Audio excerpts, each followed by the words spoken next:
Hello everyone, welcome to एकेडेक्सल। This is Geetanjali Rathore. जो बच्चे अपनी नीट प्रारंभ सीरीज चल रही है उसमें अपन ने आईयूसी स्टार्ट कर दी। उसका फर्स्ट लेक्चर पीरियोडिक टेबल का हो चुका है। तो बच्चों आज जो अपन पढ़ रहे हैं वो पीरियोडिक टेबल और पीरियोडिक प्रॉपर्टीज जिसको बोलते हैं, उसमें अपन लेक्चर 2 पढ़ रहे हैं। तो आज जो टॉपिक डिस्कशन जो अपने रहेगा वो है स्क्रीनिंग इफेक्ट, फिर atomic radii, covalent radii, metallic radii और आयनिक रेडियाई। मतलब रेडियाई अपन पूरा यहाँ पर करने वाले हैं, जिसमें अपन रेडियस के बारे में पढ़ने वाले हैं। वो ट्रेंड्स कैसे शो करता है लेफ्ट टू राइट जाने पे, डाउन द ग्रुप जाने पे, तो ये सब आज अपन डिस्कस करने वाले हैं। पर सबसे पहले जो इंपॉर्टेंट चीज है उसको डिस्कस कर लेते हैं, जो कल अपन ने डिस्कस करा था। अपन ने बच्चों यहाँ पर S block, P block, D block, F block सबकी मैंने ट्रिक बता दी थी। कैसे ग्रुप का आइडेंटिफिकेशन करना है, अगर कोई एलिमेंट मिल जाए तो कैसे उसका पीरियड बताना है, सब कुछ अपन प्रीवियस लेक्चर में कर चुके हैं। आज मैं थोड़ा सा ओवरव्यू देना चाहती हूँ। जैसे अगर अपन एस ब्लॉक की बात करें, ठीक है, तो एस ब्लॉक में आपको पता है NS122 होता है, ठीक है, यही होता है। अब यहाँ पर क्या होता है, या तो NS1 होगा या फिर NS2 होगा, और उसी के हिसाब से ग्रुप होते हैं फर्स्ट ए और एक और क्या होता है बच्चों, सेकंड ए। जो फर्स्ट ए ग्रुप होते हैं उनको क्या बोलते हैं, उनको बोलते हैं एल्केलाई मेटल्स। क्या बोलते हैं, एल्केलाई मेटल्स। और जो आपके ग्रुप सेकंड वाले होते हैं उनको क्या बोलते हैं बच्चों, एल्केलाइन अर्थ मेटल। क्योंकि क्या है, अपन ने तो ग्रुप के हिसाब से देख लिया था, मगर इनको बहुत बार अपन किसी कॉमन नेम से भी बुलाते हैं, तो वो भी आपको पता होना चाहिए। इसको बोलते हैं एल्केलाइन अर्थ मेटल। अच्छा, इसको एल्केलाइन मेटल्स क्यों बोलते हैं, क्योंकि इनके जो बच्चों हाइड्रोक्साइड और ऑक्साइड्स होते हैं ना, वो बेसिक सॉल्यूशंस बनाते हैं, इसीलिए इसको एल्केलाइन मेटल बोलते हैं। एल्केलाइन अर्थ मेटल भी वही चीज है, बस अर्थ का मतलब है कि इनको अर्थ क्रस्ट से निकाला जाता है, ठीक है, तो इसीलिए इनको बोलते हैं। अगर यहाँ पर एक और चीज याद रखो, एक एक्सेप्शन है बच्चों, वो है बेरिलियम। यहाँ पर जो बेरिलियम होता है ना आपका, वो यहाँ पर क्या होता है बच्चों, वो एल्केलाइन अर्थ मेटल में इंक्लूडेड नहीं होता, क्योंकि ये क्या होता है, बेसिक नहीं होता, एम्फोटेरिक होता है। कैसा ऑक्साइड है बच्चों, ये एम्फोटेरिक नेचर का होता है, इसी वजह से ये यहाँ पर इंक्लूडेड नहीं होता। तो बहुत बार एक्सेप्शन आ जाएगी, पूछेंगे हमेशा। अगर केमिस्ट्री की बात हो रही तो क्वेश्चन हमेशा वो एक्सेप्शन से ही पूछ लेगा यहाँ पर बेरिलियम क्या एल्केलाइन अर्थ मेटल है, या कुछ एल्केलाइन अर्थ मेटल ऑप्शंस में दे देगा और बोल देगा विच of the following is not an alkaline earth metal. तो आपको क्या बेरिलियम दिखेगा, आपको सीरीज याद है, आप तो उस पर टिक कर दोगे, नहीं, मगर बेरिलियम क्या है, यहाँ पर एम्फोटेरिक नेचर का होता है, याद रखना है। सेकेंड चीज, ऐसे ही अपन पी ब्लॉक के लिए भी देख लेते हैं। अगर पी ब्लॉक की बात करें, ठीक है, तो पी ब्लॉक में जो कॉन्फ़िगरेशन होता है वो होता है NS2 और NP126, यही होता है, ठीक है। अब यहाँ पर जो ग्रुप्स है ना, उनको नेम दे गए जो उनके फर्स्ट, जैसे बोरोन अगर फर्स्ट पे आता है, अगर अपन 13th ग्रुप की बात कर रहे हैं और 13th ग्रुप में जो आपका बोरोन है वो क्या होता है बच्चों, सबसे पहले आता है, तो इसको क्या बोल देते हैं, बोरोन फैमिली, ठीक है। अभी मैं सारा इसलिए नहीं लिख रही हूँ क्योंकि वहां पर मैं ऑलरेडी बता चुकी हूँ, तो इसीलिए मैं सारा यहाँ पर लिखकर नहीं बता रही हूँ। अपन ने प्रीवियस लेक्चर में सारा पढ़ लिया था, कैसे ट्रिक है, कैसे याद रखना है, सब कुछ। तो बोरोन फैमिली में क्या कॉन्फ़िगरेशन होती है बच्चों, इसकी कॉन्फ़िगरेशन होगी NS2 और NP1। क्या कॉन्फ़िगरेशन होगी, NS2 और NP1, ठीक है, याद रखना भाई, ये बोरोन फैमिली होगी। फिर आता है आपका 14th ग्रुप। तो अगर अपन 14th ग्रुप की बात कर रहे हैं तो इसको बोलते हैं, क्या बोलते हैं, कार्बन फैमिली।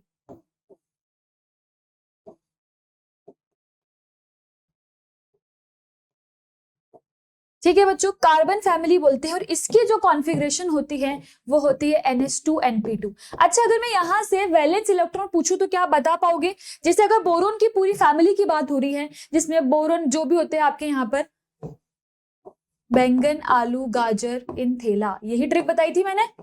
तो अब अगर आप इसकी बात कर रहे हो, इन सब में से यहां पर अगर मैं वैलेंस इलेक्ट्रॉन किसी भी एक का पूछ लूं तो आप बता सकते हो, क्योंकि आपको फैमिली के बारे में मैं बेसिक चीज बता रही हूं कि 13 ग्रुप है, बोरोन फैमिली बोलते हैं, NS2 NP1 इनकी कॉन्फ़िगरेशन होगी, और साथ ही में जो वैलेंस इलेक्ट्रॉन होंगे वो कितने हो जाएंगे, 3, यहां से 2 और ये 1, वैलेंस इलेक्ट्रॉन कितने हो गए इसके, 3। वैसे अगर अपन यहां से वैलेंस इलेक्ट्रॉन की बात करें फॉर ग्रुप 14 एलिमेंट, तो यहां पर 4 वैलेंस इलेक्ट्रॉन हो जाएंगे। याद भी होता है बच्चों, कार्बन की क्या होता है, कार्बन टेट्रावैलेंट, जो यहीं से आता है क्योंकि 14 ग्रुप में होता है बच्चों। अब आती है आपका 15th ग्रुप। 15th ग्रुप में क्या होता है, तो अगर अपन 15th ग्रुप की बात करें तो बच्चों 15 ग्रुप क्या होता है आपका, यहां पर इसको बोलते हैं बोरोन, कार्बन, और फिर कौन सी फैमिली होती है बच्चों, नाइट्रोजन फैमिली। कौन सी फैमिली है? Nitrogen family. और इसमें क्या होता है बच्चों, इसका जो कॉन्फ़िगरेशन होता है 1 2 3 4 से चल रहा है NH2NP1 NH2NP2, तो इसका क्या हो जाएगा NH2NP3। ठीक है, मतलब यहां से अगर वैलेंस इलेक्ट्रॉन देखो तो कितने हो जाएंगे? 5 इलेक्ट्रॉन्स। ठीक है, अब एक और चीज है, इस फैमिली को एक और नाम से जाना जाता है जिसको बोलते हैं निकोजन। निकोजन फैमिली भी बोलते हैं। मतलब बहुत बार अगर नाइट्रोजन फैमिली नहीं बोल रहा है, निकोजन बोल रहा है, तो आपको याद रखना है कि ये कौन सी ग्रुप की बात हो रही है? 15 ग्रुप की, हैविंग वैलेंस इलेक्ट्रॉन 5। ठीक है, इनमें क्या होता है, इनका ना मतलब दम घुटना, मतलब अगर आप इनको एब्सेंस ऑफ एयर में हीट करोगे तो क्या होगा, इन सारे एलिमेंट्स से क्या होगा, एक ऐसी चोकिंग सी यहाँ पर होगा जिसमें क्या होगा, आपका दम घुटेगा। तो इसकी वजह से इसको बोलते हैं चोकिंग, जो नेचर होता है इसका, तो इसकी वजह से इसको बोलते हैं यहाँ पर निकोजन्स। ठीक है, फिर बात करते हैं अपन यहां से जो अपना 16th ग्रुप है बच्चों। 16th ग्रुप कौन सा है? Oxygen family. कौन सी फैमिली? Oxygen family. एंड इसका एक और नाम होता है, क्या बोलते हैं ऑक्सीजन फैमिली को? सुना ही होगा आप लोगों ने, चाल्कोजेंस। क्या बोलते हैं बच्चों? चाल्कोजेंस भी बोलते हैं। चाल्कोजेंस क्यों बोलते हैं? चाल्कोजेन फैमिली नाम इसलिए इसका पड़ा है क्योंकि इसमें क्या होता है, और फॉर्मिंग, इसके जितने भी एलिमेंट्स होते हैं ना वो और बनाते हैं, इसलिए इनको चाल्कोजेंस नाम देते हैं। ठीक है, यहाँ पर अगर कॉन्फ़िगरेशन की बात करो तो NH2, यहाँ पर NP3 था तो यहाँ पर NP4 हो जाएगा, और वैलेंस इलेक्ट्रॉन यहाँ से 6 हो जाएंगे। तो ये कुछ बेसिक इंफॉर्मेशन है रिगार्डिंग द ग्रुप जो याद रखनी है। इसके अलावा अगर बात करें तो 17 और 18 ग्रुप बचता है आपका पी ब्लॉक में। तो पी ब्लॉक में यहाँ पर अगर अपन बात कर रहे हैं बच्चों 17th ग्रुप की, तो जो आपका 17th ग्रुप है उसको क्या बोलते हैं? Halogen family. क्या बोलते हैं? Halogen family. और बच्चों एक और चीज याद रखनी है, हैलोजन फैमिली जो होती है, they are the most electronegative element in the entire periodic table. They are the most electronegative. Most electronegative की बात जब होगी तब इस फैमिली को बिल्कुल याद किया जाएगा। यही फैमिली का आपको आंसर भी लगाना है। ठीक है, अब यहाँ पर देखें तो हैलोजन फैमिली में कॉन्फ़िगरेशन हो जाएगी, वहां तक NP4 हो गया था तो NH2NP5, और टोटल वैलेंस इलेक्ट्रॉन कितने हो जाएंगे? 7। अब बच्चों यहाँ पर एक चीज याद रखना, जो भी आपके हेलोजेंस होते हैं उनमें 7 इलेक्ट्रॉन हैं। मतलब इनको क्या करना है, सिर्फ एक इलेक्ट्रॉन को गेन कर कर क्या बनाना है, अपनी कॉन्फ़िगरेशन को पूरा करना है। मतलब ये 8 इलेक्ट्रॉन जो ऑक्टेट है इस रूल को फॉलो कर लेंगे, सिर्फ एक इलेक्ट्रॉन को गेन कर कर। फिर आते हैं भाई आपके जो बेचारे नॉन रिएक्टिव ग्रुप्स होते हैं, 18th ग्रुप वाले। ठीक है, इसकी ट्रिक अपन ने पढ़ी थी, हीना, नीना और करीना, एक्स रंगीन वाली। ठीक है, 18th ग्रुप के जो एलिमेंट है बच्चों इनको बोलते हैं इनर्ट गैसेस। इनर्ट गैसेस बोलेंगे। इस ग्रुप को जीरो ग्रुप भी बोलते हैं, ये भी याद रखना भाई, जीरो ग्रुप का मतलब ही यही है। और इनर्ट गैसेस में आपकी जो कॉन्फ़िगरेशन होती है वो होती है NH2NP6। देख लो वैलेंस इलेक्ट्रॉन कितने हो गए? 8, और 8 ही तो चाहिए था। इसीलिए these gases are very non reactive gases. कैसी होती है ये? नॉन रिएक्टिव, क्योंकि इनके पास जो चाहिए स्टेबिलिटी है, स्टेबिलिटी है तो क्या ये रिएक्शन शो करेगी? बहुत कम रिएक्शन शो करेगी, इसलिए इनको अपन नॉन रिएक्टिव या इनर्ट भी बोलते हैं। तो ये बेसिक इंफॉर्मेशन हो गई पी ब्लॉक के बारे में, कि पी ब्लॉक में आप ये जो फैमिलीज पढ़ते हो, बोरोन फैमिली, फिर carbon family, nitrogen family, oxygen family, फिर आपकी हैलोजेंस फैमिली होगी और एक इनर्ट गैसेस हो गई। ठीक है, अब बात करते हैं यहाँ पर डी ब्लॉक की। ये बस मैं बेसिक चीजें बता रही हूँ जो आपको पता होनी चाहिए, बेसिक कॉन्फ़िगरेशन। अब ऐसा करना, घर जाके क्या करना, जितनी भी आपकी पीरियोडिक टेबल है सबकी कॉन्फ़िगरेशन लिख लेना। ठीक है, तो कभी दिक्कत आएगी नहीं चैप्टर में। अब बात कर रहे हैं भाई डी ब्लॉक की। अगर डी ब्लॉक की बात करें बच्चों तो डी ब्लॉक में जो कॉन्फ़िगरेशन होती है वो होती है NH2, और यहां पर क्या होता है बच्चों? N-1 NH2, और क्या होता है? N-1 D। यहां पर क्या होता है बच्चों? 1 to 10। मतलब आपको सिर्फ डी इलेक्ट्रॉन को फिल करना है और NH2 कॉन्फ़िगरेशन रहेगी। ये पूरी कॉन्फ़िगरेशन यहाँ फिल होगी।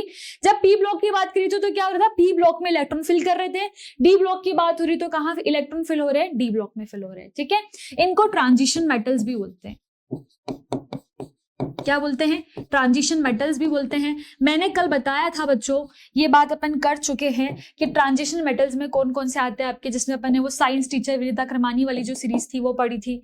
फिर बच्चों यहाँ पर थी आपकी यारी जरा निभा मौत तक वाली सीरीज, और फिर वो ला हफ्ता वाली सीरीज। तो ये पूरी चीजें अपन पढ़ चुके हैं, और इनका आप बोलते हो first transition metal series, second transition series, और उसके बाद आप इसको बोलते हो थर्ड ट्रांजिशन सीरीज।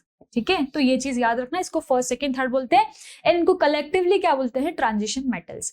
और बच्चों ऐसे ही आपकी बात होती है एफ ब्लॉक में भी। तो अगर अपन एफ ब्लॉक को डिस्कस कर रहे हैं तो एफ ब्लॉक की कॉन्फ़िगरेशन क्या होगी बच्चों, यहाँ पर कॉन्फ़िगरेशन होगी NS2। ठीक है, अगर डी की बात करें तो वही n-1, क्योंकि यहाँ पर डी भी फिल होंगे, तो n-1 डी 1 to 10 तक फिल होंगे।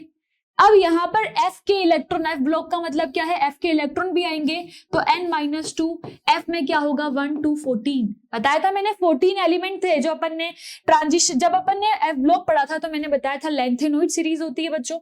ठीक है, जो कि डी ब्लॉक के जो लेंथेनम है वहां से स्टार्ट होती है, तो इसको लेंथेनाइड सीरीज बोलते हैं, और एक आपकी एक्टेनाइड सीरीज होती है। ठीक है, ये भी मैंने बता दिया था कि ये वाले जो एलिमेंट होते हैं ये 6th पीरियड के होते हैं और ये 7th पीरियड के होते हैं, और दोनों के दोनों ही किस में होते हैं, थर्ड बी ग्रुप में होते हैं, क्योंकि वहीं से अभी पीरियोडिक टेबल देखेंगे तो उसमें देखो ना, थर्ड बी वाले जो सारे ग्रुप है उन्हीं को निकाल के नीचे प्लेस कर देते हैं और एफ ब्लॉक बना देते हैं। ठीक है, तो इनकी जो कॉन्फ़िगरेशन होगी बच्चों वो तो ये होगी, तो ये कॉन्फ़िगरेशन दिखते ही समझ जाना है कि एफ ब्लॉक की कॉन्फ़िगरेशन है, और जो ट्रिक है अपन ने वो देख ली थी। तो बच्चों यहाँ पर जो अपना है लेंथेनॉइड एक्टिनॉइड पढ़ा था, इसमें आप देखो तो लेंथेनॉइड अपन ने पूरा डिस्कस करा था, ट्रिक समझी थी पूरी। लेंथेनॉइड में बच्चों आपके सीरियम से आता है ये ल्यूटेशियम तक, और फिर यहाँ पर आता है जब अपन एक्टिनॉइड की बात करते हैं तो थोरियम से लेकर कहाँ आता है, लोरेंशियम तक। ठीक है, अगर यहाँ पर इनकी कॉन्फ़िगरेशन देखो तो ये 58 से 71 तक होता है, और ये 90 से 103 तक होता है। तो हमेशा ध्यान रखना एफ ब्लॉक में 58 से 71 जो एटॉमिक नंबर है वो होगा, 90 से 103 कहाँ होगा, एक्टिनॉइड्स में होगा। ठीक है, तो ये सारी ट्रिक व्रिक अपन ने पढ़ ली थी, यहाँ तक समझ में आ गया। अब अगर बच्चों यहाँ से मैंने बताया था आपको कि जब अपन IUPAC करते हैं और वो किसकी करते हैं, आफ्टर 100 एलिमेंट्स की, तो मैंने बताया था कैसे वहां पर क्या करते हैं, उनका आइडेंटिफिकेशन करते हैं उनके ग्रुप का।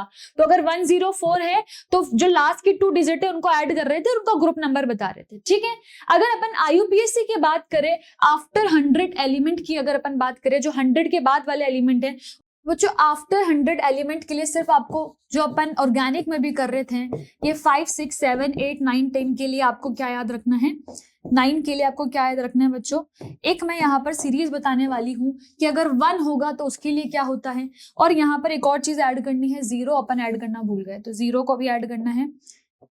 0, 1, 2, 3, 4, 5, 6, 7, 8 और 9। ठीक है, तो अगर 0 लिखा है कहीं पर भी तो उसका मतलब क्या है, नील, NIL, नील तो मैं खुद बोल रही हूँ, NIL आपको बोलना है। ठीक है, ताकि याद रखने के लिए बोल रही हूँ, इसको याद रखना, नील अनबाय। बाकी के तो सारे हैं वो तो आपने सुन रखे, ऐसे ही नाम है, ये वाले थोड़े डिफरेंट नाम है, तो याद रखना है नील अनबाय। कैसे याद रखना है, नील अनबाय। फिर इसका तो ट्राई है, 4 का क्या है बच्चों, क्वाड है, 5 का देखे तो क्या है, पेंट है। ठीक है, 6 का क्या है, हेक्स है, ये सब तो सुन रखे हैं आपने। 7 का हेप्ट है, और 8 का क्या है, ऑक्ट है, और एक 9th का अलग है, 9th का क्या है, इन। तो बस ये दोनों चीजें ही याद रखनी है आपको, एक तो 9th वाली याद रखनी है और एक नील एंड बाय याद रखना है। बाकी आप कोई सा भी नंबर आ जाए, 114, 104 सबकी नंबरिंग कर सकते हो। मान लो मैंने यहाँ पर एग्जाम्पल के लिए दे देती हूँ 104 ले लिया, तो अभी मैंने बताया 1 को क्या लिखना है, 1 को लिखना है अन, तो इसका नेमिंग की अगर बात करें तो नेमिंग में सबसे पहले क्या आ जाएगा, अन। 1 के लिए क्या लिखना है, अन लिखना है, तो अन आ गया। फिर क्या करना है, 0 के लिए नील लिखना है, तो नील आ गया। ठीक है, ये कैपिटल आ जाएगा, अन नील। और फिर 4 के लिए क्या लिखना है, क्वाड, तो क्वाड आ गया, अन नील क्वाड। और क्या करना है, लास्ट में जैसे ये नेम करोगे उसके आगे प्लस IUM ऐड करना है। क्या ऐड करना है, IUM, तो अनिल क्वाडियम क्या हो जाएगा इसका नेम, अनिल क्वाडियम, तो ये इसका पूरा नेम हो जाएगा। मान लो आपको 101 के लिए करना है, तो कैसे करोगे, वही चीज, अन नील और फिर अन, और क्या आ जाएगा, IUM, अनिल, अनिल अनियम, क्या हो जाएगा, अनिल और ये अनियम। ठीक है, तो इस तरीके से इनकी नेमिंग होती है, याद रखना, क्योंकि बहुत बार इनकी नेमिंग भी आ जाती है, डायरेक्टली क्वेश्चन आ जाता है, तो ये चीजें भी याद रखना। तो अब बच्चों अपन यहाँ पर पीरियोडिक टेबल एक बार देख लेते हैं। पीरियोडिक टेबल में पूरी बता चुकी हूँ, इसको बोलते हैं बच्चों एस ब्लॉक। ठीक है, ये जो है ना आपके यहाँ पर क्या है, हेलिना की रब से फरियाद बेटा मांगे कार स्कूटर, ये बता चुकी हूँ ट्रिक सारी, तो ये एस ब्लॉक है। ये वाले जो सारे होते हैं आपके, ये क्या है, पूरे डी ब्लॉक है ना। और यहां से देखोगे तो ये सारे क्या है, पी ब्लॉक। और जो ये लास्ट में दिखेगी ना आपको, ये कौन सी सीरीज है बच्चों, ये आपकी है एफ ब्लॉक। ठीक है, तो सबके बारे में मैंने बता दिया है। अगर आप यहां से अगर आप देखो बच्चों, तो सबसे पहले हाइड्रोजन को 1 दे दोगे, हीलियम को दे दोगे 2, और इसी तरीके से टेबल बना लेना एक बार, और 1 2, फिर यहाँ पर ये 3 4, फिर यहाँ पर 5 6 7 8 9 10, ऐसे नंबरिंग देते हुए चलना है। ठीक है, 1 2 3 4 5 6 7 8 9 10, फिर यहाँ से 11 12, इस तरीके से बच्चों आपकी नेमिंग होती है। लर्न कैसे करना है, पूरी जो आपकी पीरियोडिक टेबल है वो मैं बता चुकी हूँ, विद ट्रिक बता चुकी हूँ, मगर इसकी इलेक्ट्रॉनिक कॉन्फ़िगरेशन जो है वो आपको घर पे लिखनी पड़ेगी। सबका मैंने बता दिया है बेसिक कि क्या क्या कैसे फिल करना है। पी ब्लॉक में पी इलेक्ट्रॉन्स फिल करोगे, डी ब्लॉक में डी इलेक्ट्रॉन्स, एफ ब्लॉक में एफ इलेक्ट्रॉन, और यहाँ पर जो एस ब्लॉक है उसमें एस इलेक्ट्रॉन फिल करोगे। कॉन्फ़िगरेशन ऐसे होगी, 1 2 फिर 3 4 5 6 7 8 9 10, ऐसे करके पूरी लिखनी है। ठीक है, तो सारी बेसिक बातें अपन कर चुके हैं, मगर फिर भी कुछ इंपॉर्टेंट चीजें हैं जो मैं समझा देती हूँ। जैसे फर्स्ट आता है डायगोनल रिलेशनशिप, क्योंकि इन सब चीजों से क्या क्वेश्चन आ जाएगा, तो आपको जो एक, अगर आप बच्चों पीरियोडिक टेबल को भी अच्छे से कर जाओ ना, तो पीरियोडिक जो आपकी प्रॉपर्टीज या टेबल जो भी है इस चैप्टर में से क्या है बच्चों, आपका एक भी क्वेश्चन गलत नहीं होगा। जो मैंने बताया है कि कॉन्फ़िगरेशन लिखो, उसकी ट्रिक देख लो, पीरियोडिक टेबल कैसे लिखते हैं, ग्रुप का आइडेंटिफिकेशन, ये सब करना सीख जाओ तो आधे से ज्यादा क्वेश्चन तो आपके सही हो जाएंगे। डायगोनल रिलेशनशिप क्या होता है बच्चों, यहाँ पर जो कुछ एलिमेंट्स होते हैं ना वो डायगोनल रिलेशनशिप शो करते हैं, जो कि आपके फर्स्ट, जो आपके सेकंड पीरियड वाले एलिमेंट होते हैं। ठीक है, तो सेकंड पीरियड वाले जो एलिमेंट है वो डायगोनल रिलेशनशिप शो करते हैं।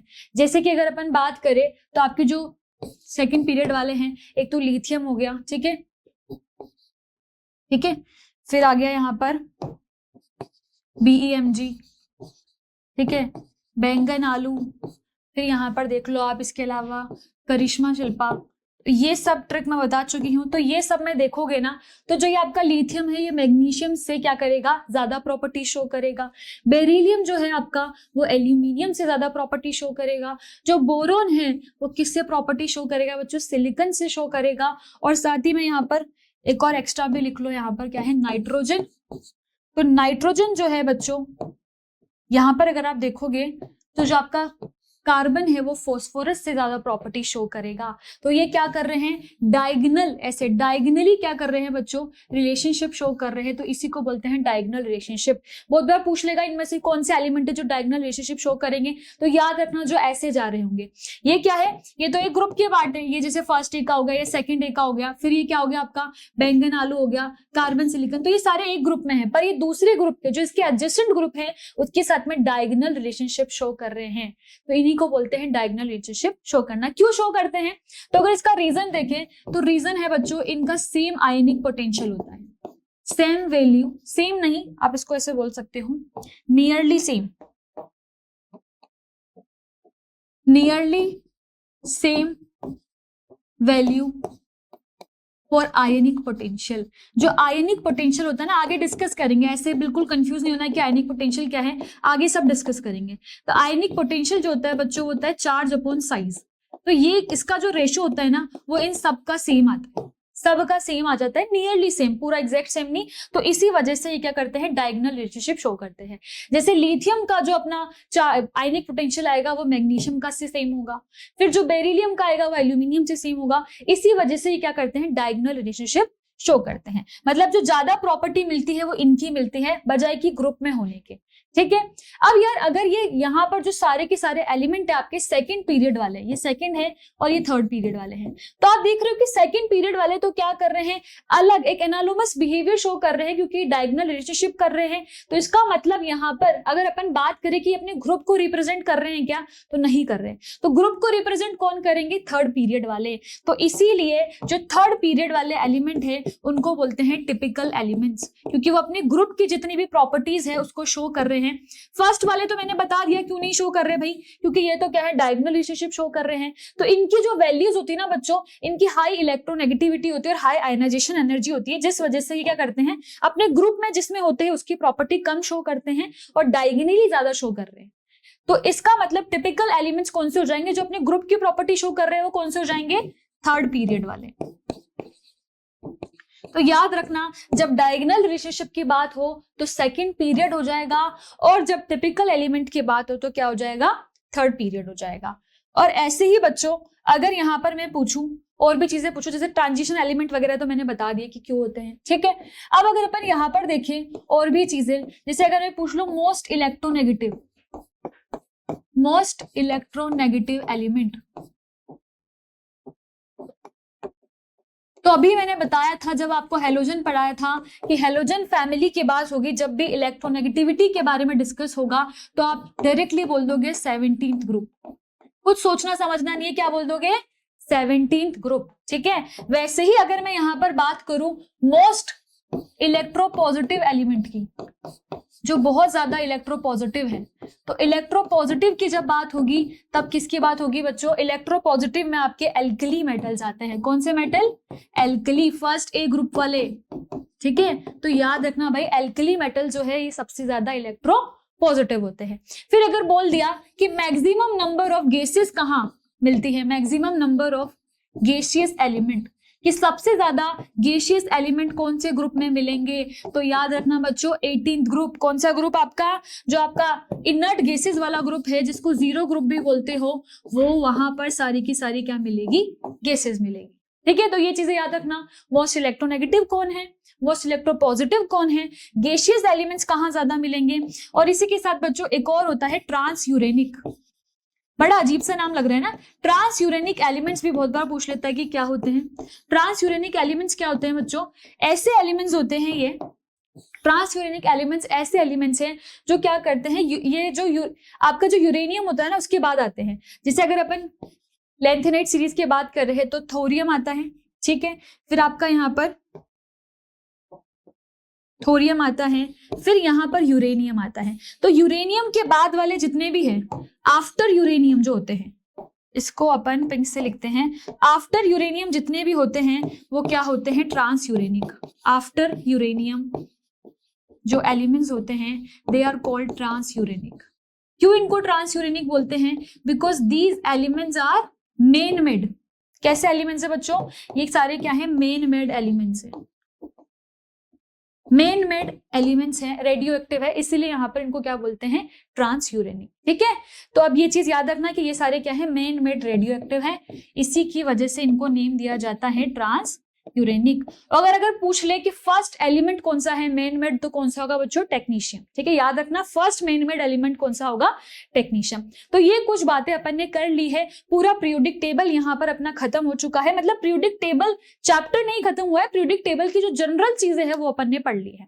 अब अपन स्टार्ट करेंगे ट्रेंड्स, जब अपन पढ़ेंगे कि एटॉमिक रेडियाई क्या है, आयनाइजेशन एनर्जी क्या है, इलेक्ट्रोनेगेटिविटी क्या है, मगर उससे भी पहले जो एक बहुत बढ़िया टॉपिक है जो कि है बच्चों आपका स्क्रीनिंग इफेक्ट, क्या बोलते हैं इसको, स्क्रीनिंग इफेक्ट, और एक आपका जेड इफेक्टिव न्यूक्लियर चार्ज। तो इन दोनों को अपन समझ लेते हैं। स्क्रीनिंग इफेक्ट क्या होता है बच्चों, valence shell electron suffer force of attraction due to nucleus and force of repulsion due to inner shell electron.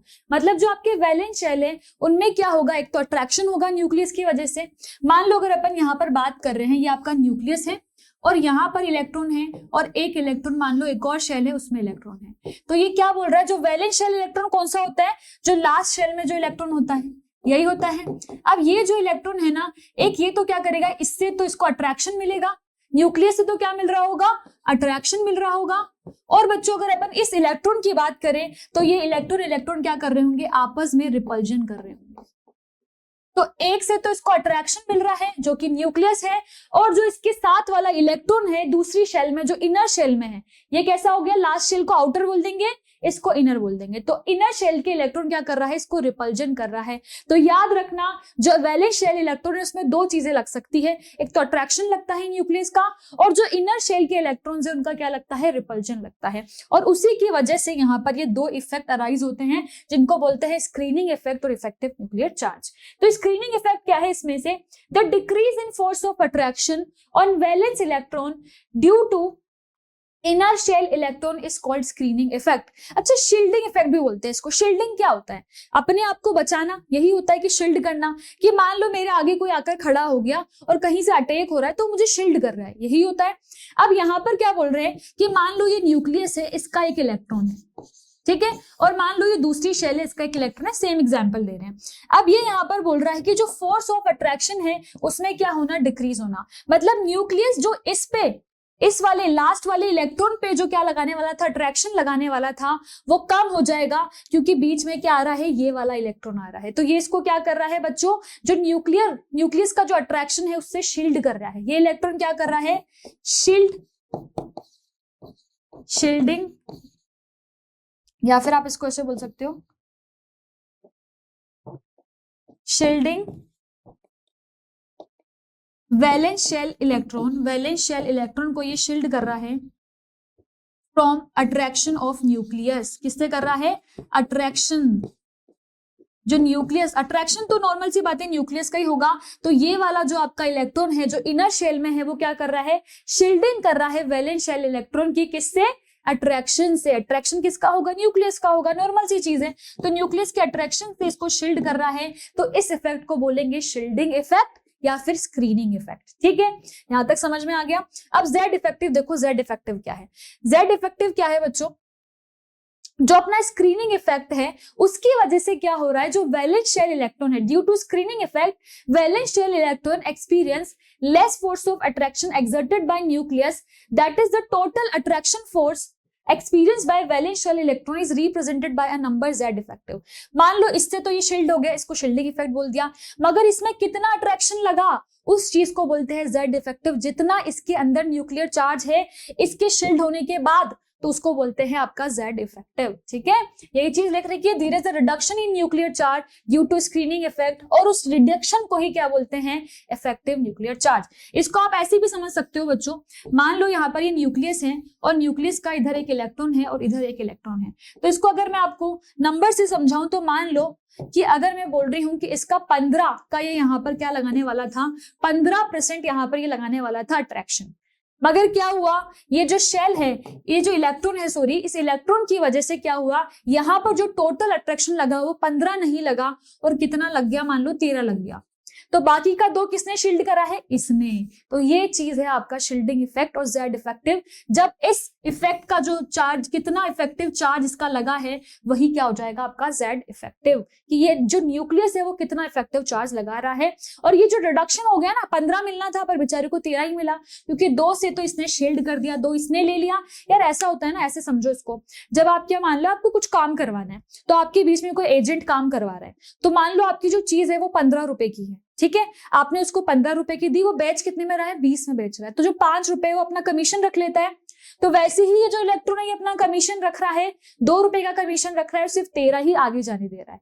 ठीक है, तो यही बच्चों आपका क्या होता है, जेड इफेक्टिव। और जब जेड इफेक्टिव किसी मॉलिक्यूल के अंदर या किसी भी एलिमेंट के अंदर निकालना है, उसकी इलेक्ट्रॉन्स के अंदर निकालना है, तो अपन ये फॉर्मूले को फॉलो करेंगे। और ये फॉर्मूला क्या है जेड इफेक्टिव निकालने का बच्चों, फॉर्मूला है Z माइनस, और ये यहाँ पर आपको सिग्मा दिखेगा, Z माइनस, इस तरह से आपको यहाँ पर दिखेगा। तो इसका मतलब क्या है बच्चों, Z का मतलब है एटॉमिक नंबर। जो एटॉमिक नंबर है उसकी बात हो रही है, एटॉमिक नंबर से माइनस करेंगे, इसको बोलते हैं स्लेटर्स कांस्टेंट। क्या बोलते हैं, स्लेटर कांस्टेंट। अब आप बात आती है कि मैम एटॉमिक नंबर तो चलो हमको पता है, हमको पीरियोडिक टेबल आती है, हम निकाल लेंगे, मगर ये स्लेटर कांस्टेंट कैसे निकालेंगे। तो आइए इसको भी देख लेते हैं बच्चों। अगर स्लेटर कांस्टेंट निकालना है तो मैं बता देती हूँ किस किस का स्लेटर कांस्टेंट क्या होगा। अगर अपन बात करें NS और NP इलेक्ट्रॉन्स की, याद रखना ये अपन स्लेटर कांस्टेंट की बात कर रहे हैं, ठीक है। तो अगर मैं बात कर रही हूँ NS और NP इलेक्ट्रॉन्स की, तो इनको लेते हैं 0.35, ठीक है। अगर मैं NS/NP के बाद N-1 किसी भी शेल की बात कर रही हूं तो उसको लेंगे 0.85। ये वैल्यूज याद रखनी पड़ेगी बच्चों। और इसी के बाद जो रेस्ट, जो बचा हुआ जितना भी है, रेस्ट ऑल को मैं ले लूंगी 1। कितना ले लूंगी, 1। तो ये जो चीजें है ये याद रखनी है, इससे आप जो Z इफेक्टिव है उसको फाइंड आउट कर सकते हो। मैम ऐसे समझ में नहीं आएगा, एक क्वेश्चन तो करवाना पड़ेगा। तो आइए एक एग्जाम्पल ले लेते हैं। मान लो मैंने ले लिया यहाँ पर आयरन। आयरन का एटॉमिक नंबर क्या होता है, 26। ठीक है। और मैंने आपको कॉन्फ़िगरेशन लिखना भी बताया था। कॉन्फ़िगरेशन में क्या करना है, 1s2 करना है, 2s2 करना है, क्योंकि ये क्या है, डी ब्लॉक का एलिमेंट है। तो डी ब्लॉक के लिए क्या होगा, इलेक्ट्रॉन डी में जाएगा।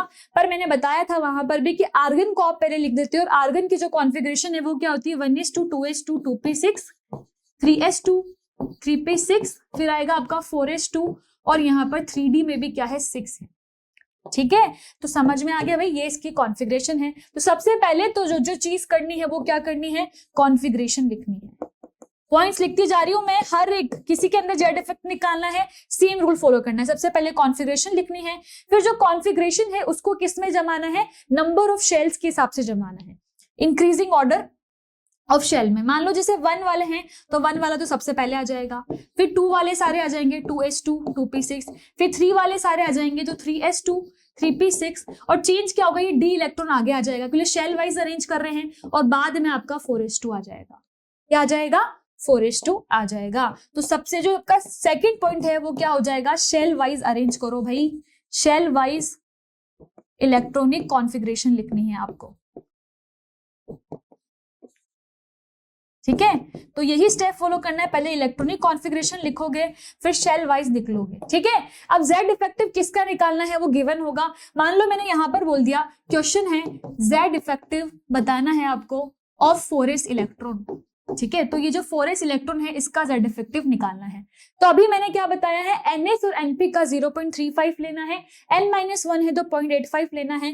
तो इसका मतलब अपन को यहाँ पर ग्रुप फॉर्म करना पड़ेगा। तो जो आपका थर्ड पॉइंट है इसी में क्या हो जाएगा, फॉर्म ग्रुप। ग्रुप बनाओ भाई, सबसे पहले ग्रुप बनाते हैं ना, ग्रुप ही बनाना है। यहाँ पर भी देख लो, सबसे लास्ट तो इसका निकालना है तो ये तो सबसे अलग रहेगा। अगर 3 वालों का सारे को यहाँ पर ग्रुप बना दूं तो ये हो जाएगा, और फिर अगर सारे के सारे जो रेस्ट है वो ये हो जाएंगे। यही करना था। पहले क्या करना था, N और NP इलेक्ट्रॉन में सिर्फ एक ही है 4s2, फिर क्या करना था, N-1 लेना था तो N-1 ले लिया, फिर रेस्ट ऑल को सारे को एक साथ डाल दिया। तो जो 4s2 है बच्चों, इसमें से एक बात बताओ, लास्ट इलेक्ट्रॉन में लास्ट जो शेल है इसमें 2 इलेक्ट्रॉन्स है। ठीक है, 4s2। अब 4s2 में क्या होगा, एक इलेक्ट्रॉन तो शील्ड कर रहा होगा। तो जो आपका इफेक्टिव, अगर अपन जेड इफेक्ट की बात करें तो किसको लेंगे, सिर्फ एक को ही लेंगे, क्योंकि इसमें से जो एक इलेक्ट्रॉन है वो तो शील्ड कर रहा होगा। तो एक इलेक्ट्रॉन तो शील्ड के लिए यूज हो रहा है, इसलिए उसको काउंट नहीं करेंगे। तो 4s2 की अगर बात करें तो 0.35 into 1 कर देंगे। ठीक है, यहां पर क्या करना है, 0.85 करना है, इलेक्ट्रॉन्स को काउंट करना है, कितने हैं, 6 और 6 12, 13 14, तो 14 कर दिया, प्लस लगाना है भाई इनके बीच में। और यहाँ पर देखो कितने रेस्ट बचे हुए, कितने हैं, 6 7 8 9 10, और रेस्ट के लिए क्या करना था, 1 वैल्यू, तो 10 into 1। समझ में आ गया भाई कैसे हो रहा है। सिर्फ जो मैंने वैल्यूज बताई है उनको आपने क्या करा है, पुट करा है, और इलेक्ट्रॉन्स को काउंट करके इनटू कर दिया। देख लो भाई, यही चीज हो रही है यहाँ पर। आपने क्या करा, 0.35 लेना था, 0.35, 2 इलेक्ट्रॉन में से एक तो शील्ड होगा तो इंटू 1 कर दिया।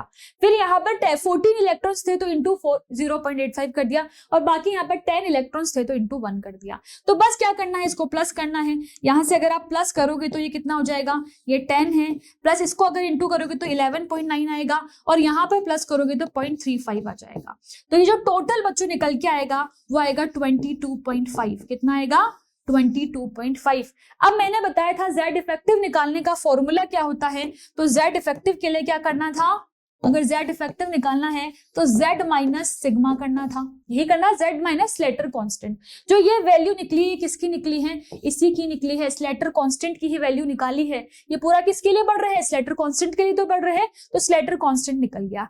आयरन का एटॉमिक नंबर कितना है, 26, तो मैं 26 माइनस 22.5 कर दूंगी, तो बच्चों यहां से आपका आंसर निकल कर आ जाएगा, जो कि 3 पॉइंट समथिंग कुछ आएगा, 7515 जो भी आएगा, तो 3 पॉइंट समथिंग कुछ आएगा। ठीक है, तो यहाँ पर ध्यान रखना बच्चों किस तरीके से अपन स्लेटर को जेड इफेक्टिव निकालते हैं। ठीक है, ये चीज समझ में आ गई।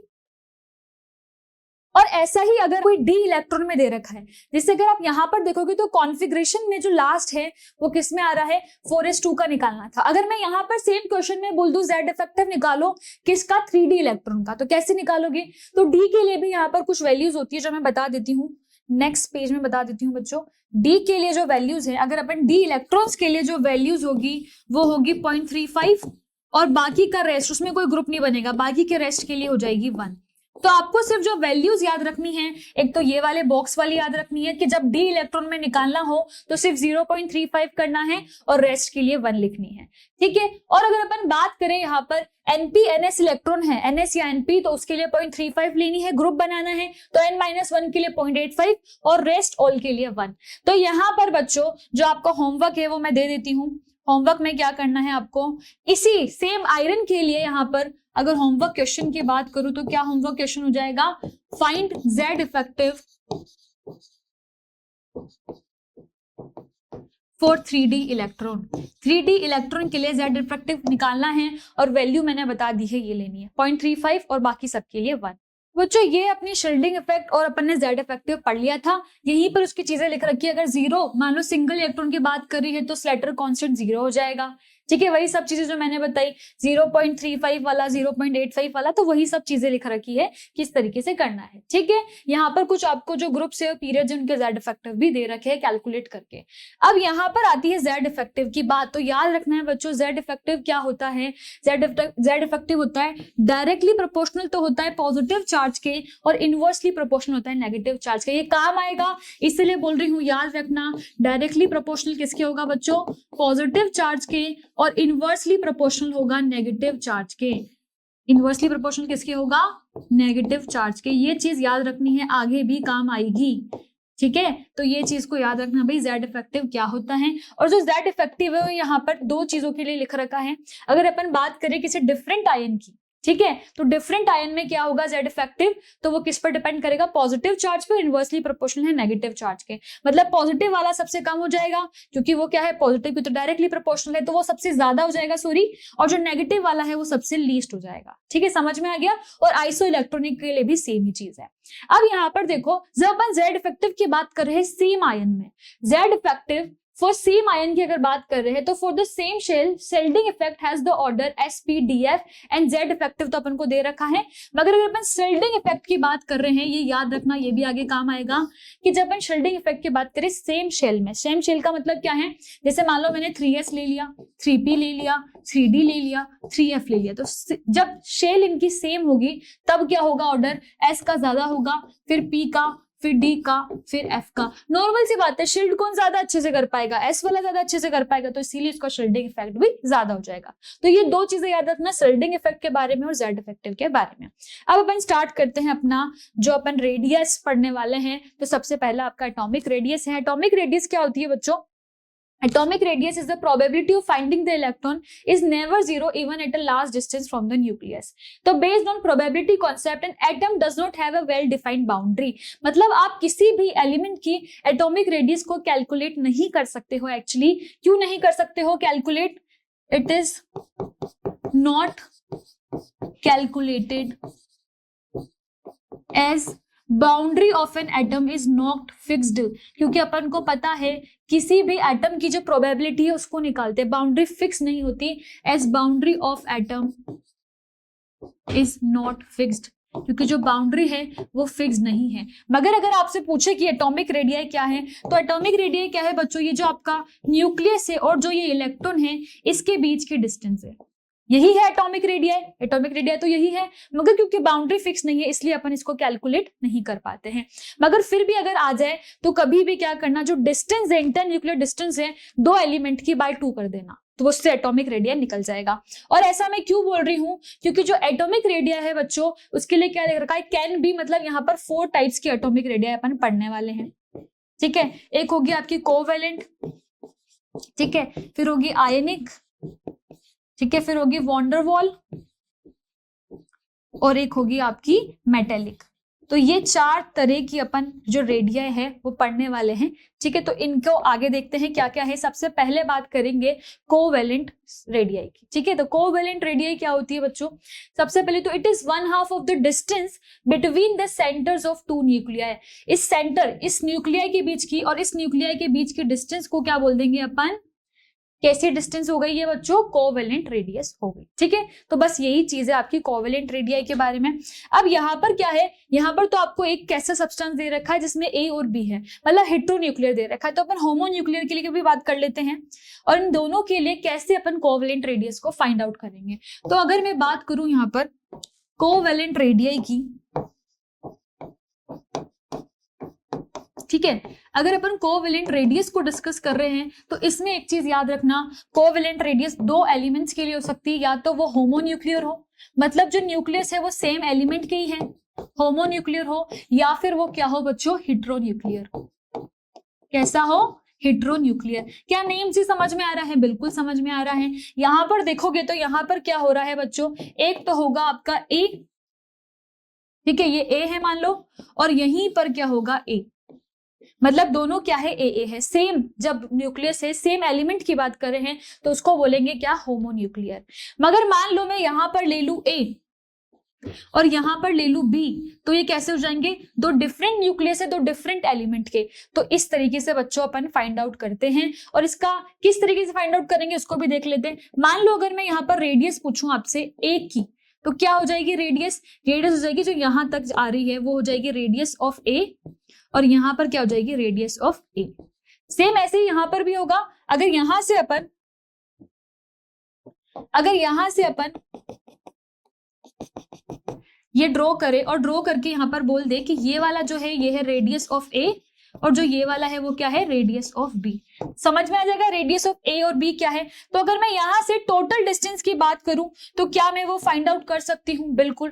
टोटल डिस्टेंस की अगर मैं बात करूं, that is D A by D A to A, इसकी टोटल डिस्टेंस क्या होगी, radius of A plus radius of A, यही होगी, यही हो रही है यहाँ पर, ठीक है।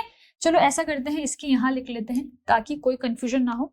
तो मान लो यहां पर अपन ने क्या करा, अगर अपन को डिस्टेंस चाहिए ए और ए के बीच में, इससे इसके बीच की डिस्टेंस ही क्या है, कोवेलेंट रेडियस है, तो ये फाइंड आउट करनी है। पर अपन ने यहाँ पर बता दिया है कि ये जो डिस्टेंस है यहां से यहां तक की, तो रेडियस ऑफ ए है और वो रेडियस ऑफ बी है, तो टोटल डिस्टेंस क्या होगा, radius of A plus radius of A, मतलब यहां से आप लिख सकते हो 2 रेडियस ऑफ ए। तो यहां से अगर मुझे रेडियस निकालनी हो ए की, तो क्या वो मैं निकाल सकती हूँ, बिल्कुल निकाल सकती हूँ। अगर रेडियस निकालनी है तो क्या कर दूंगी यहां से बच्चों, डी ए जो डिस्टेंस है टोटल बाय 2 कर दूंगी, टोटल डिस्टेंस से बाय 2 कर दूंगी तो रेडियस निकल जाएगी, ठीक है। इस तरीके से होमोन्यूक्लियर के केस में करना है, और सेम ऐसे ही आपको हेट्रोन्यूक्लियर के केस में करना है। यहां पर क्या होगा बच्चों, यहां पर देखो, यहां पर डिस्टेंस जो होगी डी ए और बी की, वो क्या होगी, radius of A plus radius of B, यही होगी, radius of A plus radius of B. अब यहाँ पर क्या है बच्चों, दोनों की रेडियस तो हो गई, मगर यहाँ पर अपन बाय 2 नहीं कर सकते क्योंकि दोनों जो एलिमेंट है वो डिफरेंट है। तो इसकी जब अपन को हेट्रोन्यूक्लियर की अपन को रेडियस को फाइंड आउट करना है, या फिर अपन बोले डिस्टेंस को फाइंड आउट करना है, तो अपन क्या करते हैं, इसका जो फॉर्मूला था was given by Schomaker and Stevenson, इन दोनों ने मिलकर इसका जो फॉर्मूला बनाया था वो बच्चों इन दोनों ने मिलकर बनाया था। और उस फॉर्मूले में इन्होंने क्या बोला था, इन्होंने क्या करा बच्चों, यहां पर तो वही सेम चीज है, क्या होगा, डी ए और बी की निकालनी है। अब यहां पर क्या होगा, वो तो सेम है कि रेडियस ए प्लस रेडियस बी होगा, प्लस यहां पर क्या होगा बच्चों, इसको थोड़ा आगे ही लिखना पड़ेगा, यहां पर नीचे लिख लेती हूं मैं, डी ए और बी की बात कर रहे हैं तो क्या होगा, radius of A plus radius of B minus 0.09 और यहां पर डेल्टा एक्स होगा। तो ये जो फॉर्मूला है, ये फॉर्मूले के लिए ही बोल रही थी मैं कि it was given by Schomaker and Stevenson, किसने दिया था, इन दोनों ने मिलकर ये फॉर्मूला दिया था, ठीक है। ये फॉर्मूला है बच्चों आपका, जब अपन को हेट्रोन्यूक्लियर की कोवेलेंट रेडियाई निकालनी है तो अपन इस फॉर्मूले को यूज करेंगे। चलो ये तो समझ में आ गया कि मैम रेडियस ऑफ ए और बी की बात हो रही है, माइनस 0.09 डेल्टा एक्स हो रहा है, मगर ये डेल्टा एक्स क्या है, तो जो बच्चों डेल्टा एक्स है वो क्या है, वो है यहाँ पर इलेक्ट्रोनेगेटिविटी डिफरेंस। क्या है बच्चों वो, इलेक्ट्रोनेगेटिविटी डिफरेंस, इलेक्ट्रॉन नेगेटिविटी, पूरा ही लिख लेती हूँ मैं शॉर्ट में अगर बच्चों को नहीं समझ में आए तो, डिफरेंस, इलेक्ट्रोनेगेटिविटी का जो डिफरेंस है उसी को अपन बोलेंगे डेल्टा एक्स। मतलब आपको क्या करना है, कोई भी एलिमेंट दिया होगा उसका इलेक्ट्रोनेगेटिविटी डिफरेंस पता होना चाहिए, ठीक है। वो कैसे पता लगेगा, जैसे इलेक्ट्रोनेगेटिविटी पढ़ेंगे ना बिल्कुल क्लियर हो जाएगा कैसे पता लगेगा, पूरी वैल्यूज में इतना सिंपल से बताने वाली हूँ कि लर्न हो ही जाएगी, ठीक है, तो इलेक्ट्रोनेगेटिविटी डिफरेंस पता होना चाहिए, फिर आप रेडियस ए और बी से -0.09 कर देते हो। तो इस फॉर्मूले को याद रखना, बहुत बार ये चीजें पूछ लेता है। ठीक है, यहाँ पर कुछ और चीजों को भी डिस्कस कर लेते हैं बच्चों। ये तो अपन ने पूरा कोवेलेंट रेडियाई देख लिया।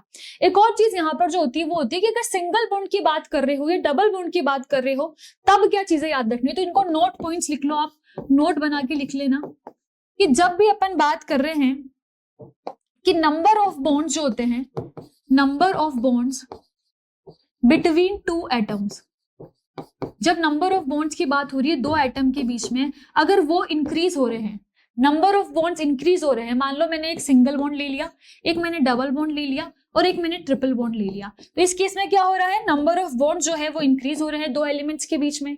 ठीक है, तो नंबर ऑफ बॉन्ड्स अगर इंक्रीज हो रहे हैं तो इसका मतलब है कि अट्रैक्शन बढ़ रहा है, और अट्रैक्शन बढ़ता है तो इसका मतलब वो पास आता है। मान लो मैं यहाँ पर कोई इलेक्ट्रॉन है, ये मेरा न्यूक्लियस है, इसमें क्या हुआ, अट्रैक्शन बढ़ गया, तो अट्रैक्शन बढ़ेगा तो मतलब ये पास आएगा, और पास आने से क्या होगा, इसकी जो बॉन्ड लेंथ है बच्चों वो कम हो जाएगी।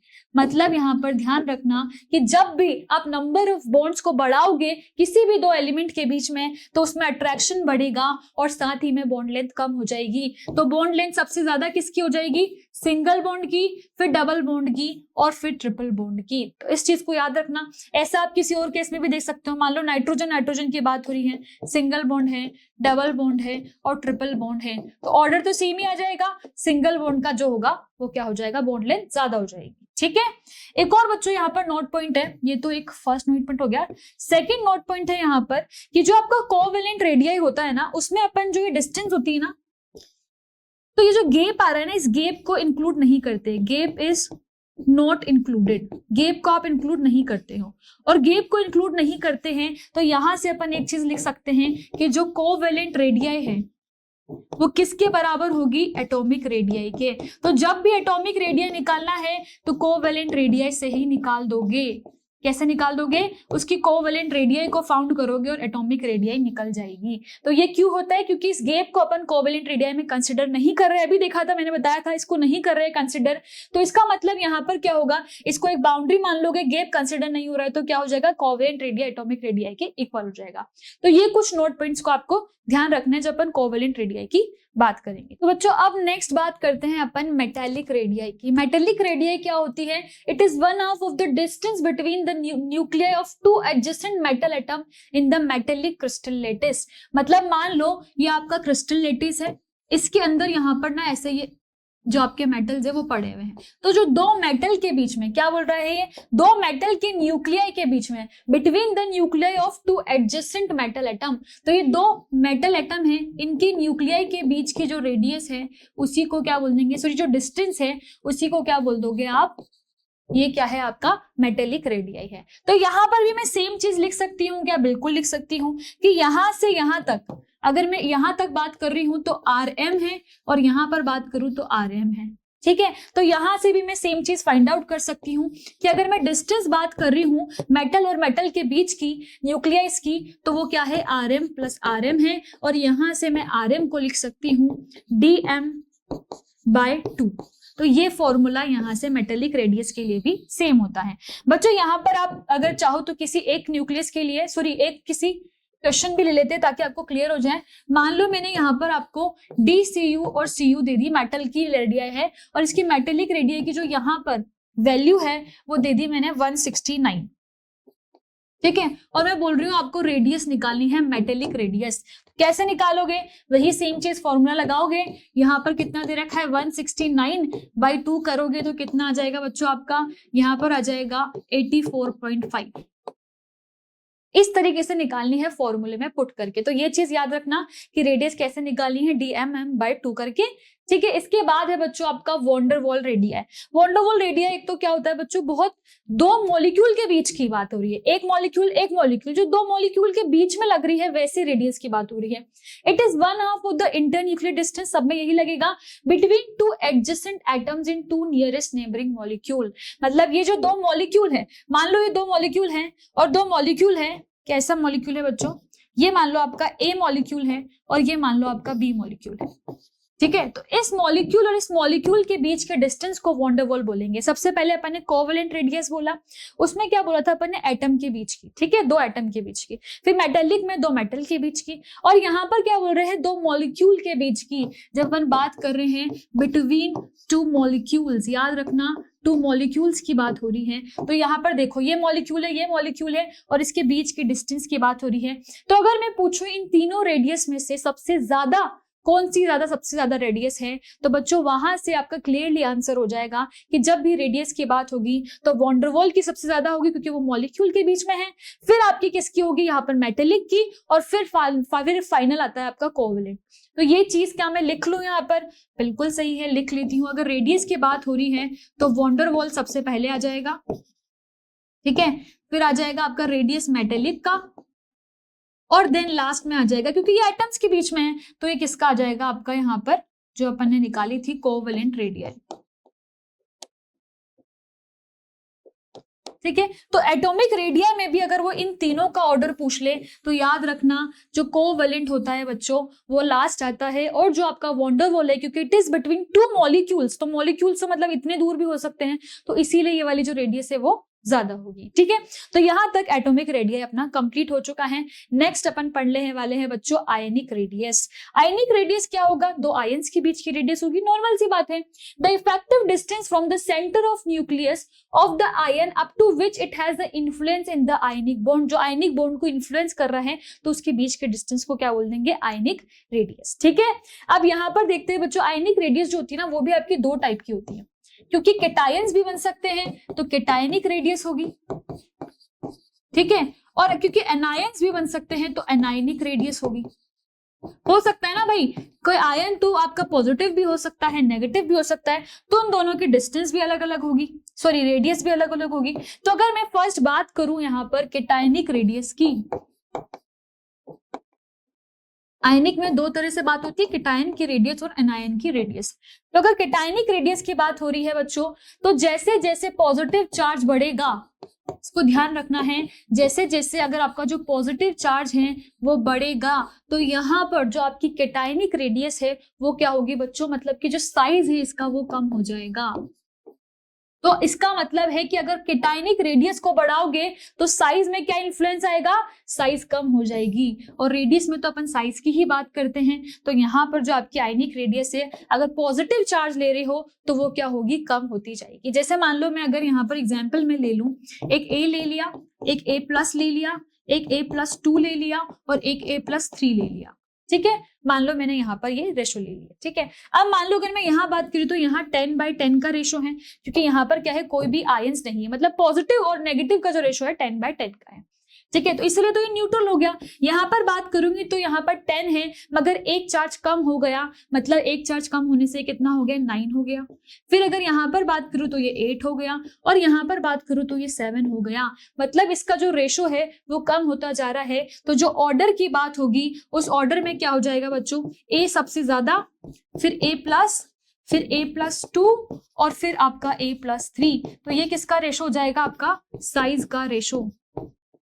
साइज का अगर रेशो पूछे तो वो पॉजिटिव चार्ज जितना ज्यादा होगा उतनी कम साइज होगी। इसमें तो पॉजिटिव चार्ज है ही नहीं, न्यूट्रल की सबसे ज्यादा हो गई, फिर प्लस फिर प्लस फिर प्लस जैसे बढ़ रहा है उसकी कम होती जाएगी, ठीक है। तो ये तो बात हो गई भाई आपकी केटायनिक रेडियस की। और सेम तरीके से अगर अपन बात कर ले एनायनिक रेडियस की,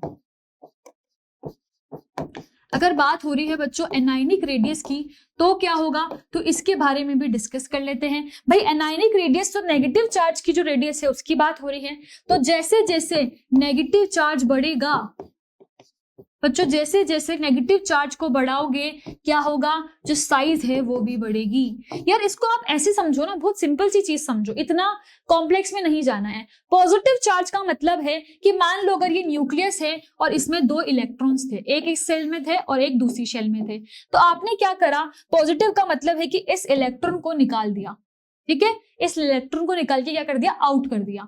और आउट करने से जो यहाँ पर देखोगे तो ये ऐसा बन जाएगा। अब देखो साइज में तो डिफरेंस साफ साफ दिख रहा है, इसकी साइज बड़ी है, इसकी साइज कम है, मतलब पॉजिटिव को बढ़ाने से अगर इसके इलेक्ट्रॉन को कम करते जाओगे तो क्या होगा, उसकी जो साइज है वो कम होती जाएगी। सिंपल सी बात कर रही हूं मैं।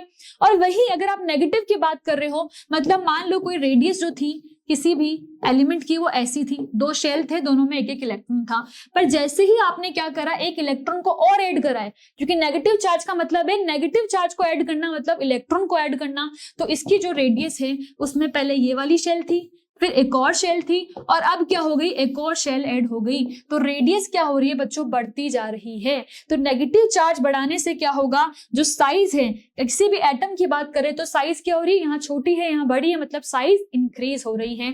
तो यही तो बात कर रहे हैं भाई कि साइज इंक्रीज होगी जब भी नेगेटिव चार्ज को बढ़ाओगे। ठीक है, इसको आप ऐसे समझ सकते हो, मान लो यहाँ पर एग्जाम्पल में ले लेते हैं, और एग्जाम्पल में मान लो आपने ले लिया x ले लिया, एक x माइनस ले लिया, एक x माइनस 2 ले लिया, एक x माइनस 3 ले लिया। ठीक है, तो अगर x की बात करूं तो x में क्या है, वही 10/10 का रेशो है, क्योंकि न्यूट्रल है, न्यूट्रल में 10/10 का रेशो है। यहाँ पर क्या होगा, एक इलेक्ट्रॉन एक्स्ट्रा है तो 11/10 हो गया, यहाँ पर 12/10 हो गया, और यहाँ पर 13/10 हो गया। मतलब देखो, जैसे नेगेटिव चार्ज बढ़ा रहे हो, यहाँ से वैल्यू बढ़ती जा रही है, और वैल्यू कैसी हो जाएगी इसकी, लार्ज वैल्यू। इसका मतलब अगर मैं यहाँ से रेशो की बात करूं तो अगर x माइनस 2 और x माइनस 3 है तो रेशो किसका ज्यादा आ जाएगा, x माइनस 3 का। नेगेटिव चार्ज बढ़ाने से जो साइज का रेशो है वो क्या हो रहा है, इंक्रीज हो रहा है। तो यही चीज तो मैं बोल रही थी। तो याद रखना, जब भी अपन आयनिक रेडियस की बात करेंगे तो दो रेडियस होगी, एक कैटायनिक एनायनिक, और अगर पॉजिटिव चार्ज बढ़ा रहे हो तो साइज कम होगी। ठीक है, क्योंकि आप एक इलेक्ट्रॉन को बाहर निकाल रहे हो, और अगर किसी चीज को एक इलेक्ट्रॉन दे रहे हो तो उसकी साइज में एक शेल ऐड हो जाएगा, जिससे उसकी साइज बढ़ जाएगी। तो जैसे नेगेटिव चार्ज को बढ़ाओगे साइज बढ़ जाएगी। तो बच्चों अब अपन ऐसा करते हैं, एक दो क्वेश्चन सॉल्व कर लेते हैं, ताकि जो अपना ये कैटायनिक एनायनिक वाला जो पॉइंट है ये पूरा क्लियर हो जाए। मान लो आपने यहाँ पर, मैंने आपको क्वेश्चन दे दिया, क्वेश्चन में दे दिया Na प्लस, और एक पे दे दिया Na+2। ठीक है, और ऐसा ही मान लो मैंने क्वेश्चन दे दिया आपको Mg प्लस और एक Mg+2। ठीक है, और ऐसे ही मैंने आपको एनायन के केस में भी दे दिया। मान लो मैंने यहाँ पर दे दिया n-2 और n-3। ठीक है, और ऐसे ही मान लो मैंने ऑक्सीजन के केस में भी दे दिया, ऑक्सीजन और यहाँ पर O- और O-2। तो अब आपको क्या करना है, इनको अरेंज करना है। और अरेंज में मेरे को क्या बताना था, मैंने सिर्फ एक सिंपल सी चीज बताई थी, पॉजिटिव चार्ज बढ़ेगा तो साइज कम होगी। तो अगर बात हो रही है पॉजिटिव चार्ज बढ़ेगा तो साइज की बात हो रही, तो साइज तो पॉजिटिव चार्ज बढ़ रहा है, मतलब इसकी साइज कम हो जाएगी। तो इनका तो रेशो समझ में आ गया भाई, पॉजिटिव चार्ज ज्यादा है इसलिए ये Na+ ज्यादा होगा। अगर यहाँ पर देखो ना बच्चों, तो इसकी जो साइज होती है वो बहुत ज्यादा होती है। हालांकि न्यूट्रल है इसलिए ज्यादा भी होनी चाहिए, पर बहुत ज्यादा जो होती है वो ज्यादा होती है। क्यों? क्योंकि यहाँ पर इसकी कॉन्फ़िगरेशन देखो, 1s2, 2s2, 2p6 और 3s1, मतलब यहाँ पर एक जो आपका शेल है वो एक्स्ट्रा है, और यहाँ पर देखो 1s2, 2s2, 2p6, यहाँ से तो पूरा एक शेल हट गया। इसका मतलब इन दोनों में जो डिफरेंस है वो बहुत ज्यादा है। जब भी शेल रिमूव होगा पूरा, यहाँ से एक 3s1 हट गया, इस वाले केस में जाते ही क्या हुआ, 3s1 हट गया। तो 3s1 हट गया मतलब कि पूरा का पूरा शेल रिमूव हो गया। इसी वजह से इसकी जो रेडियस है वो Na से बहुत ज्यादा क्या होती है, कम होती है। पूरा का पूरा क्या हो गया, आपका शेल ही रिमूव हो गया। इसको यार दूसरे पेन से लिखते हैं, शेल रिमूव।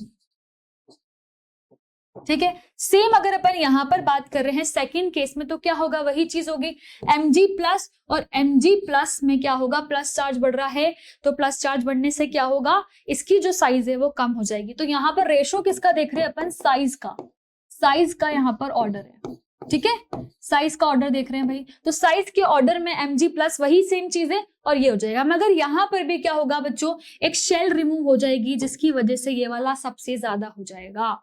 यहाँ पर भी क्या होगा, एक शेल रिमूव हो जाएगी। इस केस में आते ही शेल रिमूव हो रही है, तो शेल रिमूव होने से इनमें जो साइज का डिफरेंस है, हालांकि इसका ही ज्यादा होगा मगर बहुत ज्यादा होगा। ठीक है, तो ये चीज याद रखना। फिर अगर बात करें अपन इनमें, तो मैंने क्या बताया था, नेगेटिव चार्ज, जैसे यहाँ पर दोनों में तो क्या हो रहा है, अगर यहाँ पर दोनों को अपन कंक्लूड करें तो पॉजिटिव चार्ज बढ़ने से क्या हो रहा है, साइज कम हो रही है। और वैसे अगर मैं यहाँ कंक्लूड करूंगी तो क्या आएगा, नेगेटिव चार्ज बढ़ने से क्या होगा, साइज बढ़ती है। तो अगर नेगेटिव चार्ज बढ़ने से साइज बढ़ रही है, इसका मतलब यहाँ पर तो मैं क्लियरली इस तरीके से लिख सकती हूँ और इसमें भी इस तरीके से लिख सकती हूँ। कोई दिक्कत की बात नहीं है, नेगेटिव चार्ज बढ़ रहा है तो साइज बढ़ जाएगी, यहाँ पर भी नेगेटिव चार्ज बढ़ रहा है तो साइज बढ़ जाएगी। ठीक है, तो ये क्वेश्चन समझ में आ गया, किसी तरह की कोई दिक्कत भी नहीं है। ठीक है, तो अपन एक और चीज समझ लेते हैं बच्चों। अगर अपन फैक्टर्स देखें, factors affecting atomic radius, factors affecting atomic radius, atomic या आयनिक रेडियस दोनों की बात कर रहे हैं। ठीक है, तो अगर अपन यहाँ पर देखें कौन कौन से फैक्टर्स हैं जो इसको अफेक्ट करते हैं, ठीक है, तो आइए डिस्कस कर लेते हैं। तो सबसे पहला जो फैक्टर है, शॉर्ट में लिखेंगे, बिल्कुल कोई अपन को थ्योरी नहीं लिखनी है, अपन को सिर्फ कॉन्सेप्ट को समझना है। थ्योरी को भी आप ऐसे ही बनाना ताकि शॉर्ट नोट्स भी बनते जाए। ठीक है, तो अगर अपन सबसे पहले बात करें एटॉमिक रेडियस में, तो जेड इफेक्टिव आएगा। जेड इफेक्टिव क्या होता है बच्चों, मैंने बताया था, जेड इफेक्टिव जो होता है आपका वो डायरेक्टली प्रोपोर्शनल होता है पॉजिटिव चार्ज के और इनवर्सली प्रोपोर्शनल होता है नेगेटिव चार्ज के। और अभी अपन ने एक चीज देखी कि जैसे जैसे आप क्या कर रहे थे, पॉजिटिव चार्ज बढ़ा रहे थे, तो जो साइज है आपका, साइज क्या हो रहा था, कम हो रहा था। तो इसको आप ऐसे भी लिख सकते हो, फैक्टर्स अफेक्टिंग साइज या radius, simply factors affecting radius. Radius का मतलब साइज की ही बात हो रही है। तो अगर साइज का अपन यहाँ पर कंक्लूड करें बच्चों, तो क्या हो रहा है, जेड इफेक्टिव जैसे जैसे पढ़ाओगे तो पॉजिटिव चार्ज बढ़ रहा है, और पॉजिटिव चार्ज बढ़ने पे अगर रेडियस की बात करेंगे तो रेडियस क्या हो जाएगी, कम हो जाएगी, क्योंकि पॉजिटिव चार्ज बढ़ाने पे जो साइज थी वो कम हो रही थी। या तो रेडियस बोलो या साइज बोलो, दोनों क्या हो जाएगी, कम हो जाएगी। ठीक है, ऐसे ही अगर मैं जेड इफेक्टिव तो मैंने ले लिया, मान लो अगर मैं अब यहाँ पर बात करूं आपके स्क्रीनिंग इफेक्ट की, किसकी बात करूं बच्चों, स्क्रीनिंग इफेक्ट जो था आपका, या फिर शील्डिंग इफेक्ट की।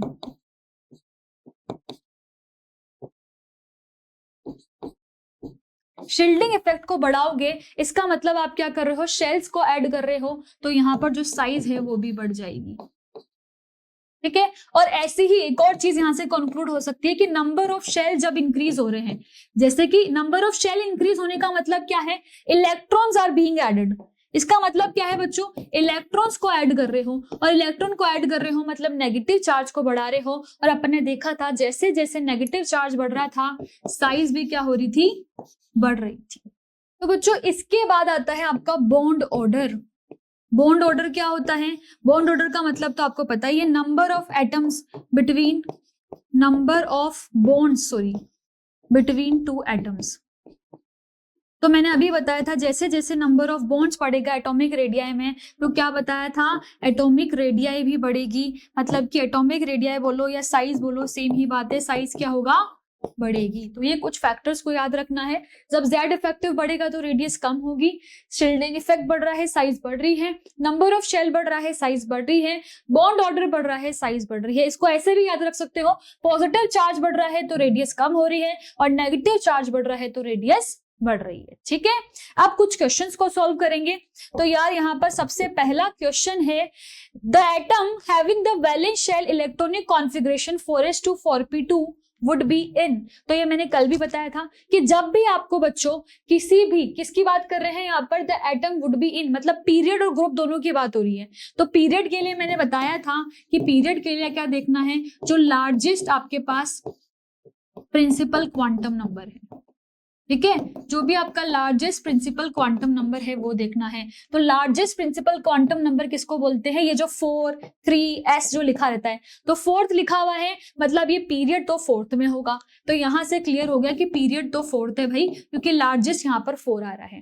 फिर यहाँ पर बात हो रही है किसकी, पीरियड के बाद में ग्रुप की भी बात हो रही है। तो ग्रुप के लिए मैंने बताया था कि अगर ग्रुप में जो लास्ट इलेक्ट्रॉन्स है वो आपको किस में दिख रहे हैं, यहाँ पर लास्ट इलेक्ट्रॉन P में दिख रहे हैं। किसमें दिख रहे हैं, P में। तो P का मतलब है P ब्लॉक की बात हो रही है, और P ब्लॉक में मैंने कैसे कैलकुलेट करना बताया था बच्चों, कि पहले जो है आप S के इलेक्ट्रॉन को कैलकुलेट करो, नंबर ऑफ S इलेक्ट्रॉन्स, और फिर आप क्या करो, नंबर ऑफ P इलेक्ट्रॉन्स देखो, और साथ ही में +10 कर दो। यही बोला था, तो बस यही करना है आपको। क्या करना है बच्चों, यहाँ पर S के इलेक्ट्रॉन कितने हैं, 2, प्लस P के इलेक्ट्रॉन भी कितने हैं, 2, +10 करना था। मतलब कि यहाँ पर बात हो रही है 14th ग्रुप की। किसकी बात हो रही है, 14th ग्रुप की। और 14th ग्रुप को मैंने अभी बताया था, जैसे जब अपन जो एल्किलाई मेटल है उनको फर्स्ट सेकेंड ए बोलते हैं। वैसे ही जो बाकी के ग्रुप होते हैं 13 को थर्ड ए, 14th को क्या बोलते हैं, फोर्थ ए। तो इसका मतलब इसको मैं यहां से लिख सकती हूँ कि ये फोर्थ ए भी है। तो ये क्या है, फोर्थ ए। तो फोर्थ ए कहाँ दिख रहा है भाई, फोर्थ ए, और साथ ही में क्या दिख रहा है यहाँ पर, पीरियड नंबर 4। तो मतलब आंसर तो यहाँ पर क्लियरली क्या हो जाएगा, सी। ठीक है, नेक्स्ट क्वेश्चन है, the element with the electronic configuration given belong to which group in the periodic table. कौन से ग्रुप पे बिलोंग करता है, वही देखना है। ग्रुप की बात हो तो लास्ट इलेक्ट्रॉन किस में आ रहा है, पी में आ रहा है, मतलब पी ब्लॉक की बात हो रही है। पी ब्लॉक में अभी कैलकुलेट करना बताया है, एस इलेक्ट्रॉन को कैलकुलेट करोगे 2, पी इलेक्ट्रॉन को कैलकुलेट करोगे 3 प्लस 10 कर दोगे, जो कि कितना हो जाएगा आपका 15th ग्रुप। तो ग्रुप ही बताना था, तो ग्रुप क्या हो जाएगा 15 दिख रहा है सी में।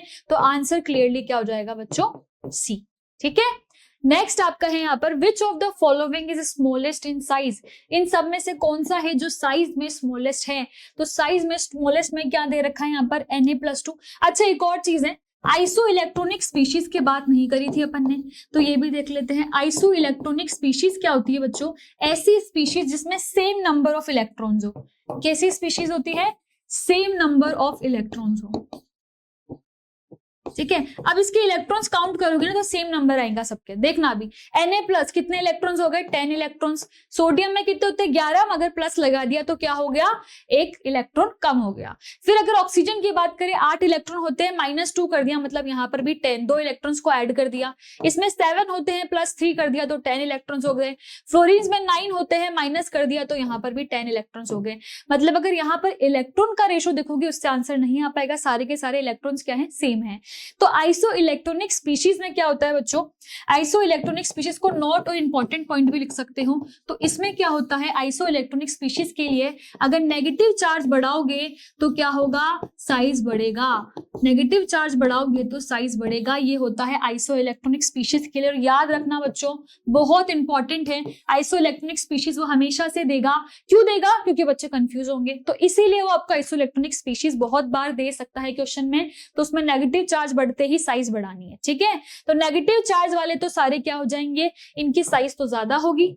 अपन को क्या बताना था, जिसकी साइज क्या है, स्मॉलेस्ट है, तो मतलब पॉजिटिव वाला जो है वही आंसर हो जाएगा। और यहां से क्लियरली आंसर क्या हो जाएगा बच्चों, ए। तो अपन ने एटॉमिक रेडियस पूरा देख लिया है, पीरियोडिक टेबल को पूरा समझ लिया है। ट्रेंड्स देखना जरूर बाकी है, जो अपन नेक्स्ट लेक्चर में देखेंगे एटॉमिक रेडियस की, और साथ ही में डिस्कस करेंगे आयनाइजेशन एनर्जी को। तो बच्चों यहीं पर जो अपना लेक्चर है वो खत्म होता है। Thank you so much.